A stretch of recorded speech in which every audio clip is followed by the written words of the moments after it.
ನಮಸ್ಕಾರಗಳು.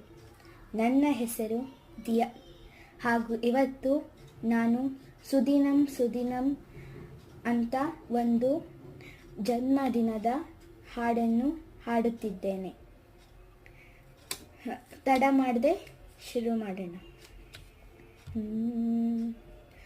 ಸುದಿನಂ ಜನ್ಮದಿನಂ ತವ ಭವತು ಮಂಗಳಂ ಜನ್ಮದಿನಂ ಚಿರಂಜೀವ ಕುರು ಕೀರ್ತಿವರ್ಧನಂ ಚಿರಂಜೀವ ಕುರು ಪುಣ್ಯವರ್ಧನಂ ವಿಜಯೀ ಭವ ಸರ್ವತ್ರ ಸರ್ವದಾ ಜಗತಿ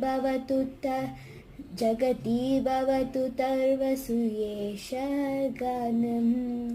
ಸುದಿನಂ ಜನ್ಮದಿನಂ ತವ ಭವತು ಮಂಗಳಂ ಜನ್ಮದಿನಂ ಜೀವೇತ್ ಶರದಃ ಶತಂ ಶತಂ ಜೀವೇತ್ ಶರದಃ ಶತಂ ಶತಂ. ಧನ್ಯವಾದಗಳು.